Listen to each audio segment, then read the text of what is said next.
மிஹ்ராஜ். மேற்கூறிய சூழ்நிலையில் நபி ஸல்லல்லாஹு அலைஹி வஸல்லம் அவர்களின் அழைப்பு பணி ஒருவரும் வெற்றி மறுபுறம் கொடுமைகள் என்ற ரெண்டுக்கும் இடையிலுள்ள பாதையை பிளந்து சென்று கொண்டிருந்தது. நம்பிக்கை நட்சத்திரங்கள் வெகு தூரத்தில் மின்னத் தொடங்கின. அப்போதுதான் நபி ஸல்லல்லாஹு அலைஹி வஸல்லம் அவர்களின் வானுலக பயணம் நடைபெற்றது. இதையே இஸ்லாமிய வரலாற்றில் மிஹ்ராஜ் என அறியப்படுகிறது. மிஹ்ராஜின் நிகழ்ச்சி எப்போது நடந்தது என்பதில் பல கருத்துக்கள் உள்ளன. ஒன்று, நபித்துவம் கிடைத்த ஆண்டு நடைபெற்றது. இதை இமாம் தபரி அவமதிக்கிறார்கள். 2, நபித்துவத்தின் 5ஆம் ஆண்டு நடைபெற்றது. இதை இமாம் நபவியும் இமாம் குர்துபியும் உறுதிப்படுத்துகிறார்கள். 3, நபித்துவத்தின் 10ஆம் ஆண்டு ரஜப் மாதம் 27வது இரவில் இடம்பெற்றது. 4, ஹிஜ்ராவிற்கு 16 மாதங்களுக்கு முன், அதாவது நபித்துவத்தின் 12வது வருடம் ரமதான் மாதத்தில் நடைபெற்றது. 5, ஹிஜ்ராவிற்கு 1 ஆண்டு 2.5 மாதங்களுக்கு முன், அதாவது நபித்துவத்தின் 13ஆம் ஆண்டு முஹர்ரம் மாதத்தில் நடைபெற்றது. 6, ஹிஜ்ராவிற்கு 1 ஆண்டுக்கு முன், அதாவது நபித்துவத்தின் 13ஆம் ஆண்டு ரபீல் அவ்வல் மாதம் நடைபெற்றது. இந்த கருத்துக்களில் முதல் 3 கருத்துக்கள் சரியல்ல. ஏனென்றால் அன்னை கதீஜா ரலியல்லாஹு அன்ஹா நபித்துவத்தின் 10ஆம் ஆண்டு ரமதான் மாதத்தில் தான் இருந்தார்கள். அன்னார் தொழுகை கடுமையாக்குவதற்கு முன் மரணித்து விட்டார்கள். தொழுகை மிஹ்ராஜில் தான் கடுமையாக்கப்பட்டது. ஆகவே மேற்கூறப்பட்ட முதல் 3 கருத்துக்கள் சரியானவையாக இருக்க முடியாது. அடுத்து 3 கருத்துக்களில் எந்த கருத்து மிக ஏற்றமானது என்பதற்குரிய சரியான சான்றுகள் எனக்கு கிடைக்கவில்லை. ஆனால் அத்தியாயம் இஸ்ராவின் கருத்துக்களை நன்கு ஆய்வு செய்யும் போது மிஹ்ராஜ் சம்பவம் மக்கா வாழ்க்கையின் மிக இறுதியில் தான் நடைபெற்றது என்பது தெரிய வருகிறது. இந்த நிகழ்ச்சியின் விளக்கங்களை ஹதீஸ் நபிமொழி கலையின் வல்லுநர்கள் விரிவாக கூறியிருப்பதை இங்கு நாம் சுருக்கமாக குறிப்பிடுவோம். இப்னுல் கையிம் ரஹ்மத்துல்லாஹி அலைஹி அவர்கள் கூறுகிறார்கள், நபி ஸல்லல்லாஹு அலைஹி வஸல்லம் அவர்கள் மிஹ்ராஜுக்கு தனது உடலுடன் சென்றார்கள். இந்த பயணத்தில் மஸ்ஜிதுல் ஹராமில் தொடங்கி முதலில் பைத்துல் முகத்தஸ் சென்றார்கள். ஜிப்ரீல் அலைஹிஸ்ஸலாத்து வஸ்ஸலாம் நபி ஸல்லல்லாஹு அலைஹி வஸல்லம் அவர்களை புராக் எனும் வாகனத்தில் அழைத்து சென்றார்கள். புராக் எனும் வாகனத்தை மஸ்ஜிதுல் அக்ஸாவுடைய கதவின் வளையத்தில் கட்டிவிட்டு நபிமார்கள் அனைவருக்கும் இமாமாக தொழுகை நடத்தினார்கள். குதிரையை விட சிறிய, கோவேரி கழுதையை விட பெரிய வாகனம்தான் புராக் என்பது. இது விசேஷமாக நபி அவர்களுக்கு வானுலக பயணம் செல்ல பயன்படுத்தப்பட்டது. பிறகு அதே பைத்துல் முகத்தஸிலிருந்து முதல் வானத்துக்கு ஜிப்ரீல் அழைத்து சென்றார்கள். நபி ஸல்லல்லாஹு அலைஹி வஸல்லம் அவர்களுக்காக ஜிப்ரீல் கதவை துறக்க கூறவே அவர்களுக்காக கதவு திறக்கப்பட்டது. அங்கு மனித குலத்தந்தை ஆதம் அலைஹிஸ்ஸலாத்து வஸ்ஸலாம் அவர்களை சந்தித்தார்கள். ஆதம் அலைஹிஸ்ஸலாத்து வஸ்ஸலாம் நபி ஸல்லல்லாஹு அலைஹி வஸல்லம் அவர்களுக்கு முஹம்மது சலாம் கூறி வரவேற்றார்கள். அல்லாஹ் ஆதமின் வலப்புறத்தின் நல்லோர்களின் உயிர்களை நபி ஸல்லல்லாஹு அலைஹி வஸல்லம் அவர்களுக்கு காண்பித்தான். அவ்வாறே கெட்டவர்களின் உயிர்களை அவரது இடப்புறத்தில் காண்பித்தான். பிறகு 2வது வானத்திற்கு அழைத்து செல்லப்பட்டார்கள். அங்கு யஹ்யா, ஈசா அலைஹிஸ்ஸலாத்து வஸ்ஸலாம் ஆகியோருக்கு சந்தித்தார்கள். அந்த இருவரும் நபி ஸல்லல்லாஹு அலைஹி வஸல்லம் அவர்களின் சலாமுக்கு பதில் கூறி அவர்களை வரவேற்றார்கள். அங்கிருந்து 3வது வானத்துக்கு அழைத்து செல்லப்பட்டார்கள். அங்கு யூசுப் அலைஹிஸ்ஸலாத்து வஸ்ஸலாம் அவர்களை சந்தித்து சலாம் கூறினார்கள். அவர்களின் சலாத்துக்கு பதில் கூறி நபி ஸல்லல்லாஹு அலைஹி வஸல்லம் அவர்களை வரவேற்றார்கள். பிறகு 4வது வானத்துக்கு சென்று இத்ரீஸ் அலைஹிஸ்ஸலாத்து வஸ்ஸலாம் அவர்களை சந்தித்தார்கள். நபி ஸல்லல்லாஹு அலைஹி வஸல்லம் அவர்கள் சலாம் கூற அவர்கள் பதில் கூறி நபி ஸல்லல்லாஹு அலைஹி வஸல்லம் அவர்களை வரவேற்றார்கள்.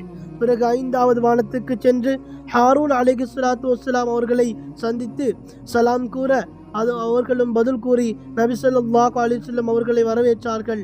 பிறகு 6வது வானத்துக்கு சென்று மூசா அலைஹிஸ்ஸலாத்து வஸ்ஸலாம் அவர்களை சந்தித்து சலாம் கூற அவர்கள் பதில் கூறி வரவேற்றார்கள்.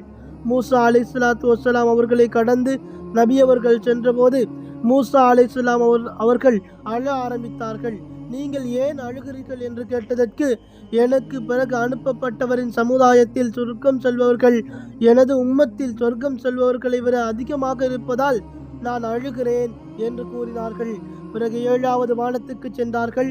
அங்கு இப்ராஹிம் அலைஹிஸ்ஸலாத்து வஸ்ஸலாம் அவர்களை சந்தித்து சலாம் கூற பதில் கூறி நபி அவர்களை வரவேற்றார்கள். 7 வானங்களை சந்தித்து அனைத்து இறைத்தூதர்களும் முஹம்மது ஸல்லல்லாஹு அலைஹி வஸல்லம் அவர்கள் நபித்துவத்தை ஏற்றுக்கொண்டார்கள். பிறகு சித்ரத்துல் முன்தஹாவுக்கு அழைத்து செல்லப்பட்டார்கள். இது ஒரு வகை இலந்தை மரமாகும். அதன் பழங்கள் ஹஜர் நாட்டு பானைகளை போன்றும் அதன் இலைகள் யானைகளின் காதுகளை போன்றும் இருந்தன. பிறகு சித்ரத்துல் முன்தஹாவை தங்கத்திலான வண்ணத்து பூச்சிகளும் பிரகாசமும் பல நிறங்களும் சூழ்ந்து கொண்டவுடன் அது மாற்றமடைந்தது. அல்லாஹ்வின் படைப்பினங்களில் எவரும் அதன் அழகை வர்ணிக்க முடியாத அளவுக்கு அது இருந்தது. பிறகு அங்கிருந்து பைத்துல் மக்மூருக்கு சென்றார்கள். இது 7வது வானத்தில் மலக்குகள் அல்லாஹை வணங்குவதற்காக அல்லாஹ்வால் ஏற்பாடு செய்யப்பட்ட இறையுள்ளமாகும். அதில் ஒவ்வொரு நாளும் 70,000 மலக்குகள் நுழைகிறார்கள். ஒரு முறை நுழைந்தவர்கள் மீண்டும் அங்கு வருவதில்லை. பிறகு சொர்க்கத்துக்கு அழைத்து செல்லப்பட்டார்கள். அங்கு முத்து வளையங்கள் இருந்தன. சொர்க்கத்தின் மண் கஸ்தூரியாக இருந்தது. பிறகு அங்கிருந்து அதற்கு மேல் அழைத்து செல்லப்பட்டார்கள். அங்கு எழுதுகோள்களின் சத்தங்களை கேட்டார்கள். பிறகு அல்லாஹ்விடம் அழைத்து செல்லப்பட்டார்கள். சேர்ந்த 2 வில்களை போல் அல்லது அதைவிட சமீபமாக அல்லாஹை அவர்கள் நெருங்கினார்கள். அல்லாஹ் தனது நபி ஸல்லல்லாஹு அலைஹி வஸல்லம் அவர்களுக்கு பல விஷயங்களை அறிவித்து கொடுத்தான். 50 நேர தொழுகைகளை அவர்கள் மீது கடமையாக்கினான். அவர்கள் திரும்பி வரும்போது மூசா அலைஹிஸ்ஸலாத்து வஸ்ஸலாம் அவர்களை சந்தித்தார்கள். மூசா அலைஹிஸ்ஸலாத்து வஸ்ஸலாம் தங்கள் இறைவன் தங்களுக்கு என்ன கடமையாக்கினான் என்று கேட்க நபி அவர்கள் 50 நேர தொழுகைகளை கடமையாக்கியுள்ளான் என்று கூறினார்கள். மூசா அலைஹிஸ்ஸலாத்து வஸ்ஸலாம் நீங்கள் திரும்பி சென்று உங்கள் இறைவனிடம் இதை குறைக்க சொல்லுங்கள் என்று கூறவே நபி ஸல்லல்லாஹு அலைஹி வஸல்லம் அவர்கள் ஆலோசனை கேட்பது போன்ற ஜிப்ரீலை பார்த்தார்கள். ஜிப்ரீல் நீங்கள் விரும்பினால் அப்படியே செய்யுங்கள் என்று கூறவே நபி அவர்கள் அதை ஏற்றுக்கொண்டு அல்லாஹ்விடம் திரும்பிச் சென்றார்கள். அல்லாஹ் 10 நேர தொழுகைகளை குறைத்தான். திரும்பும் போது மூசா அலைஹிஸ்ஸலாத்து வஸ்ஸலாம் அவர்களை சந்திக்கும் போது அவர்கள் மீண்டும் குறைத்து ஒரு ஆலோசனை கூற நபி ஸல்லல்லாஹு அலைஹி வஸல்லம் அல்லாஹ்விற்கும் மூசாவிற்கும் இடையில் திரும்ப சென்று வந்ததில் அல்லாஹ் 50ஐ 5 நேர தொழுகைகளாக ஆக்கினான். மூசா அலைஹிஸ்ஸலாத்து வஸ்ஸலாம் மீண்டும் சென்று குறைத்து வரும்படி கூறவே நபி அவர்களோ நான் எனது இறைவனிடம் திரும்பச் சென்று இதற்கு மேல் குறைத்து கேட்பதற்கு வெட்கப்படுகிறேன். என்றாலும் நான் இதை கொன்று மகிழ்ச்சி அடைகிறேன், முழுமையாக ஏற்றுக்கொள்கிறேன் என்று கூறிவிட்டார்கள். அதற்கு பின் நபி ஸல்லல்லாஹு அலைஹி வஸல்லம் சற்று தூரம் சென்று விடவே அல்லாஹ் அவர்களை அழைத்து நீங்கள் எனது கடமையையும் ஏற்றுக்கொண்டீர்கள், எனது அடியார்களுக்கு இலகுவாகவும் ஆக்கிவிட்டீர்கள் என்று கூறினான். ஆதாரம் ஜாதுல் மஆத். மிஹ்ராஜில் நபி ஸல்லல்லாஹு அலைஹி வஸல்லம் அல்லாஹ்வை பார்த்தார்களா என்பதில் சில மாறுபட்ட கருத்துக்கள் உள்ளன என்று இப்னுல் கய்யிம் ரஹ்மத்துல்லாஹி அலைஹி கூறிய பிறகு இது விஷயத்தில் இப்னு தைமியா ரஹ்மத்துல்லாஹி அலைஹி அவர்களின் கருத்துக்களையும் மற்ற அறிஞர்களின் கருத்துக்களையும் எடுத்து கூறியுள்ளார்கள். இப்னுல் கய்யிம் ரஹ்மத்துல்லாஹி அலைஹி இது விஷயத்தில் செய்திருக்கும் ஆய்வின் சுருக்கம் என்னவென்றால் நபி ஸல்லல்லாஹு அலைஹி வஸல்லம் அல்லாஹ்வை கண்கூடாக பார்க்கவில்லை, அவ்வாறு எந்த நபித்தோழரும் கூறவும் இல்லை என்பதாகும். ஆனால் இப்னு அப்பாஸ் ரலியல்லாஹு அன்ஹு மூலம் 2 அறிவிப்புகள் வந்துள்ளன. ஒன்று, நபி ஸல்லல்லாஹு அலைஹி வஸல்லம் அவர்கள் அல்லாஹ்வை பார்த்தார்கள். 2வது, நபி ஸல்லல்லாஹு அலைஹி வஸல்லம் அல்லாஹ்வை உள்ளத்தால் பார்த்தார்கள். எனவே மற்ற நபித்தோழர்களின் முடிவுக்கும் இப்னு அப்பாஸுக்கு கருத்துக்கும் இடையில் முரண்பாடு இல்லை. ஏனென்றால் அல்லாஹ்வை நபி ஸல்லல்லாஹு அலைஹி வஸல்லம் அவர்கள் பார்த்தார்கள் என்று இப்னு அப்பாஸ் ரலியல்லாஹு அன்ஹு அவர்கள் கூறுவது உள்ளத்தால் பார்த்ததை குறிப்பிடுகிறார்கள். மற்ற நபித்தோழர்கள் அல்லாஹ்வை நபி ஸல்லல்லாஹு அலைஹி வஸல்லம் அவர்கள் பார்க்கவில்லை என்பது கூறுவது நபி அவர்கள் அல்லாஹ்வை கண்ணால் பார்க்கவில்லை என்பதை குறிப்பிடுவதாகும். தொடர்ந்து இப்னுல் கய்யிம் ரஹ்மத்துல்லாஹி அலைஹி கூறுகிறார்கள், அத்தியாயம் நஜ்மில் இறங்கினார் பின்னர் நெருங்கினார் என்ற வசனத்தில் கூறப்பட்டுள்ள நெருக்கம் என்பது ஜிப்ரீல் நெருங்கியதையும் அவர் இறங்கியதையும் குறிக்கிறது. இவ்வாறுதான் ஆயிஷா, இப்னு மஸ்ஊத் ரலியல்லாஹு அன்ஹு ஆகியோர் கூறுகிறார்கள். குர்ஆனின் இவ்வசனத்தின் முன்பின் தொடரும் இக்கருத்தையே உறுதிப்படுத்துகிறது. மிஹ்ராஜ் தொடர்பான ஹதீஸில் வந்துள்ள தனா ஃபதல்லா என்பது அல்லாஹ்வை நெருங்கியதை குறிப்பிடுகிறது. அல்லாஹ்வின் நெருக்கத்தை பற்றி நஜ்ம் அத்தியாயத்தில் குறிப்பிடப்படவில்லை. மேலும் சித்ரத்துல் முன்தஹாவுக்கு அருகில் அவர் அவரை பார்த்தார் என்று நஜ்ம் அத்தியாயத்தில் உள்ள வசனம் நபி ஸல்லல்லாஹு அலைஹி வஸல்லம் வானவர் ஜிப்ரீலை அங்கு பார்த்ததை குறிப்பிடுகிறது. நபி ஸல்லல்லாஹு அலைஹி வஸல்லம் ஜிப்ரீலை அவரின் முழு உருவத்தில் இருமுறை பார்த்தார்கள். ஒன்று பூமியிலும் மற்றொன்று சித்ரத்துல் முன்தஹாவிற்கு அருகிலுமாகும். இத்துடன் இப்னுல் கையிமின் கூற்று முறிகிறது. ஆதாரம் ஜாதுல் மஆத், சஹீஹுல் புகாரி, சஹீஹுல் முஸ்லிம். நபி ஸல்லல்லாஹு அலைஹி வஸல்லம் அவர்களின் இருதயம் இந்த பயணத்தில் பிளக்கப்பட்டது என்று சில அறிவிப்புகள் வந்துள்ளது. மேலும் இந்த பயணத்தில் நபி ஸல்லல்லாஹு அலைஹி வஸல்லம் பலவற்றை கண்டார்கள். நபி அவர்களுக்கு பாலும் மதுவும் வழங்கப்பட்டது. நபி ஸல்லல்லாஹு அலைஹி வஸல்லம் அவர்கள் பாலை தேர்ந்தெடுத்தார்கள். அதற்கு நீங்கள் இயற்கை நெறிக்கு வழிகாட்டப்பட்டீர்கள். நீங்கள் மதுவை எடுத்திருந்தால் உங்களது சமுதாயத்தின் வழிகட்டிருப்பார்கள் என்று கூறப்பட்டது. சித்ரத்துல் முன்தஹாவின் வேரிலிருந்து 4 ஆறுகள் வெளியாக்குவதை பார்த்தார்கள். 2 ஆறுகள் வெளிரங்கமானது, 2 ஆறுகள் உள்ரங்கமானது. வெளிரங்கமான 2 ஆறுகள் நீல், ஃபுராத் ஆகும். இவ்விரண்டின் பிறப்பிடம் அங்கிருந்துதான் உருவாகிறது. நபி ஸல்லல்லாஹு அலைஹி வஸல்லம் பார்த்தது இவ்விரு பகுதிகளிலும் இஸ்லாம் பரவும் என்பதற்கு ஒரு முன்னறிவிப்பாக இருக்கலாம்.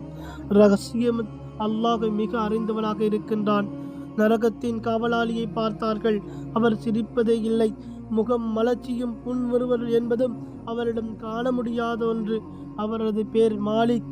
மேலும் சொர்க்கத்தையும் நரகத்தையும் பார்த்தார்கள். அநாதைகளின் சொத்துக்களை அநியாயமாக பயன்படுத்தி கொண்டவர்களை பார்த்தார்கள். அவர்களது உதடுகள் ஒட்டகங்களின் உதடுகள் போன்றிருந்தன. அம்மி குழவிகளை போன்ற நெருப்பு கங்குகளை அவர்கள் வாயில் தூக்கி எறியப்படவே அவர்களின் பின்வழியாக வெளியேறி கொண்டிருந்தது. வட்டி வாங்கிய வந்தவர்களையும் பார்த்தார்கள். அவர்களது வயிறு மிக பெரியதாக இருந்ததால் அவர்கள் தங்களது இடங்களிலிருந்து எந்த பக்கமும் திரும்ப சக்தியற்றவர்களாக இருந்தனர். ஃபிரௌனின் குடும்பத்தாரை நரகத்தில் கொண்டு வரப்படும் போது அவர்கள் இவர்களை கடந்து செல்வார்கள். அப்போது அவர்கள் இவர்களை மிதித்தவர்களாக செல்வார்கள். விபச்சாரம் செய்தவர்களையும் பார்த்தார்கள். அவர்களுக்கு முன் கொழுத்த நல்ல இறைச்சி துண்டும் இருந்தது. அதற்கு அருகில் துர்நாற்றம் வீசும் அருவருப்பான மெலிந்த இறைச்சி துண்டும் இருந்தது. அவர்களின் துர்நாற்றம் வீசும் இறைச்சி துண்டையே சாப்பிடுகின்றனர். நல்ல கொழுத்த இறைச்சி துண்டை விட்டுவிடுகின்றனர். ஒரு ஆண்கள் மூலம் குழந்தை பெற்றுக்கொண்டு அதை தங்களது கணவர் மூலம் பெற்ற குழந்தை என்று கூறும் பெண்களையும் பார்த்தார்கள். இத்தகைய பெண்கள் மார்பகங்கள் கட்டப்பட்டு அதனால் தொங்கிக் கொண்டிருந்தார்கள். நபி ஸல்லல்லாஹு அலைஹி வஸல்லம் மிஹ்ராஜ் போகும்போதும் வரும்போதும் மக்காவாசிகளின் வியாபார கூட்டத்தை வழியில் பார்த்தார்கள். அவர்களின் ஒரு ஒட்டகம் தவறி இருந்தது. அவர்களுக்கு நபி ஸல்லல்லாஹு அலைஹி வஸல்லம் அதை காண்பித்து கொடுத்தார்கள். அவர்கள் தூங்கிக் கொண்டிருந்த போது அவர்களின் மூடி வைக்கப்பட்டிருந்த பாத்திரத்திலிருந்து தண்ணீரை அருந்திவிட்டு மீண்டும் அப்பாத்திரத்தை அவ்வாறே மூடிவிட்டார்கள். அன்று இரவு விண்வெளி பயணம் முடித்து திரும்பிய நபி ஸல்லல்லாஹு அலைஹி வஸல்லம் அவர்கள் காலையில் மக்களுக்கு பிரயாண கூட்டத்தை பற்றி கூறியது நபி ஸல்லல்லாஹு அலைஹி வஸல்லம் அவர்களின் விண்வெளி பயணம் உண்மை என்பதற்குரிய மிக பெரிய ஆதாரமாக அமைந்தது. ஆதாரம் சஹீஹுல் புகாரி, சஹீஹுல்